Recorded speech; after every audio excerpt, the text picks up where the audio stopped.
Hey guys, thanks for coming along on another adventure with me. Man, I got up this morning and you could feel fall in the air. I think it hit 50 degrees last night. That means it is time to knock the dust off of the metal detector. It's getting closer.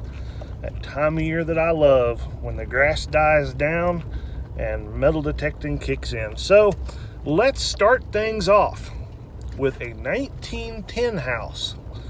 Cute little old house in a good area too. Now, the problem with cute old houses in good areas is that they tend to be frequented by metal detectorists. I have no idea what we're going to find there, but it's a good starting point for the detecting season. So we're going to get on it. We're also going to get out to some of the farm fields because it's also the time of year that the old crops are being plowed under in preparation for winter and the following spring. And that means new artifacts coming to the surface. Hope you enjoy this one.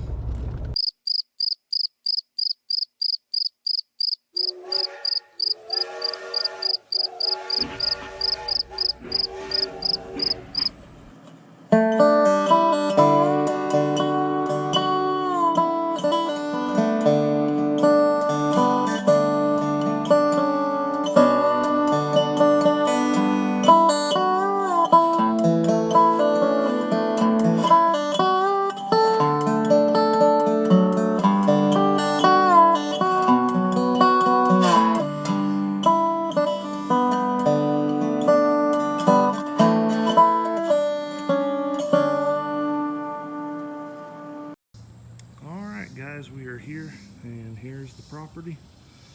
Got a little bit of a front yard here, and I think a little bit of backyard, so we'll see what we get into. Second target is a wheat penny. That's a good sign, I reckon. I don't know if I'm going to get a date off that right here.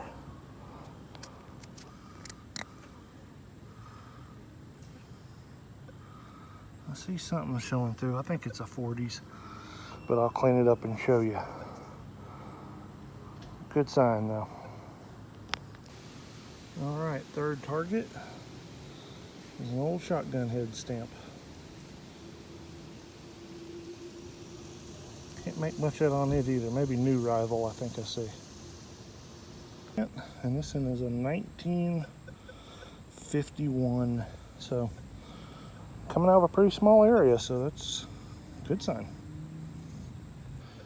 Wheat penny number 3, 1945 looks like. I don't have any idea what that is, but it's really heavy. I don't think it's lead, maybe a big chunk of brass or something. But I don't know, sounded good. All right guys, well, I pretty well covered it, and that's pretty much the most interesting thing I got. 1945, 51, 52, and I think 53 wheat cents. Some clad, pocket watch part, maybe part to a, I don't know, top to an old lantern or a jug or something. A couple shotgun head stamps, and that thing, which I feel like I've dug one before. And I don't remember if that's like the steering wheel to an old toy car or off of a pocket watch. I'm not sure. But that's about it. I do believe, well, these showed up in an odd place in the yard. That's not the first place you would look if you were detecting. And the places that you would look first, well, they just didn't have anything. So pretty sure this has had some visitations in the past. But we got a little bit of what was missed. Okay, I see one. The other should be, there it is. There it is. Right there.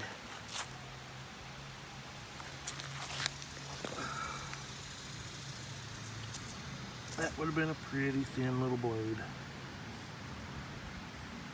Or point. That's what happens in these roads and fields, though. Stuff gets busted. And the other one, right here. Look at that. That one's kind of odd.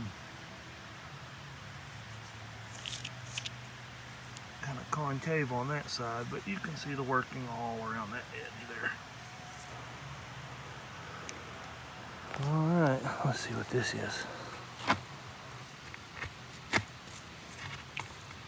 That feels like it's pretty big. Alright, I'll turn you back on if I see something else. Alright guys, as you can see, the taters are getting taken up out of the garden. It is that time of year. And that's a bad thing and a good thing. Good because more ground is getting turned up, so more artifacts will surface after some rain. Bad because the artifacts that are on top that I've missed are going to probably disappear for a little while anyway. So there's a few rows left that I have looked over time and time again, coming back and trying to catch the few rows that haven't been touched just to make sure. And look what is laying there. Look at that. Kind of crude, but that's a full point. And boy, you know what? We'll take that out of the garden. It's a good find.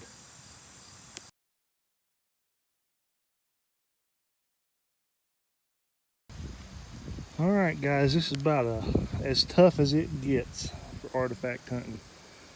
You got freshly broken up dirt, but no rain. And so everything's the same color. It is really shape that you're looking for. And I've already been here a little while. Let's see if I can get it out of my pocket. There it is. I did run across this, which is a preform. They were definitely beating and banging on it. I call it a preform. It's been worked. You can see flakes taken off of it right there in 3 places. But just ran up on that. Oh man, that one smarts. Look at that. Look how thin that blade was. My goodness, that'd have been a dandy. I'm trying to determine whether that's fresh, and it's definitely, that's not an ancient break, but maybe got broken one of the other tillings in the past. Anyway, we're gonna give it a go anyway. After this gets some rain on it, it'll be better. And guys, it is difficult but not impossible. Picked up a few flakes, and I'm telling you, you gotta just look. So I have something right here. See that bluish color? That caught my eye, and it's just got that curve to it. I am hoping that is a rhyolite point. I've only found one here.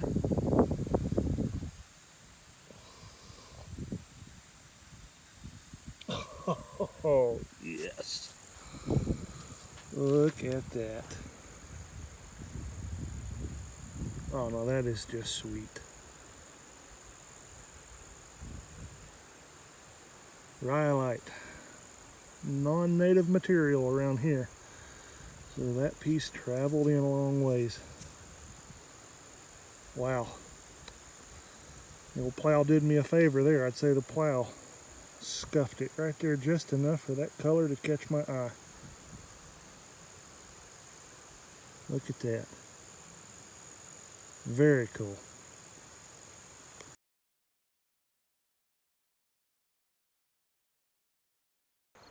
My goodness, what a beautiful morning it is.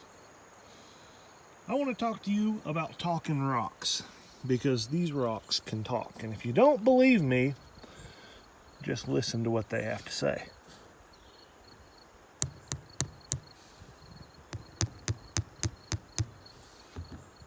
Did you hear the high-pitched ring? Almost sounded like something was hitting glass, didn't it? Well, there's a reason for that. A couple, actually. One is the shape of these rocks. They're thin. That's going to help to make that high-pitched ring. But that's not the only reason.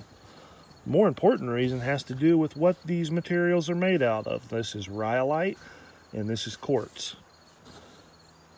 Those materials have tightly bound crystalline structure. Now that was important for the guys napping these artifacts, Because if you don't have the right sort of crystalline structure and you start whacking one rock against another, all you're going to do is turn big rocks into little rocks. But with the right type of material, you can control the breakage, and that gives you the ability to form. And that's why they liked these materials. Predominantly in my area, it's quartz. This piece of rhyolite, it's even got a better crystalline structure than the quartz. That's why this was worth bringing probably from the Uari Mountains to my area. That's quite a journey, but the material was worth gathering and bringing in. So how is that going to help you find tools? Well, check out my walking stick. Not just your ordinary walking stick. I picked one that had a metal end on the tip of it. I dragged that through the dirt when I'm going through a field, and guys, you'd be surprised at how many times that metal tip comes in contact with something like that, and I get a high-pitched click. If you've ever dug for artifacts, you're doing the same thing. Maybe you're using a rake like Red and I do at our campsite there, and as we go through the dirt, we're chopping very lightly with the rake tines. And man, we can be 12 feet apart. When one of us touches an artifact with one of those tines and we hear that high-pitched click or that little bit of a ring, man, both heads whip around. We can both hear it. So there you go. That's a little tip to help you maybe run across another artifact that might not just be laying on the surface. That is the thrifty, nifty Sifter 2000. Guys, I needed something to get at these artifacts in these fields that got dry dirt all over it. It quit raining. And I need to do a little sifting. So instead of bringing one of those big old platform sifters out there, it weighs about 100 pounds, I thought up this thing, and man, it is light. That thing only weighs about a pound. But it's sturdy enough for me to throw several shovel loads of dirt at a time. I got my handles on there, and I just rock that thing back and forth, and that dirt just swishes back and forth in there and settles right out through the holes. I think that's going to turn up an artifact or two for me. And I like that it's portable and light. What do you think? You guys can see how I did that. Took me about 20 minutes. Just threw some old sticks I had there on the bottom for support. Maybe give you an idea if you got a place you want to do a little sifting and maybe you need to transport some of your materials. I think it's a good way to go about it. All right, enough talking about it. Let's go see if it works. All right, guys. The sifter has struck pay dirt. Check it out. Thought it was a little flake at first, but that is a little bird point or true arrowhead. Look at the napping on the back of that thing. Tiny little dude. Very first one out of the sifter. That was sift number 3, I believe. Off to a darn good start. I like that little thing. Wish the tip was on it, but we will take it.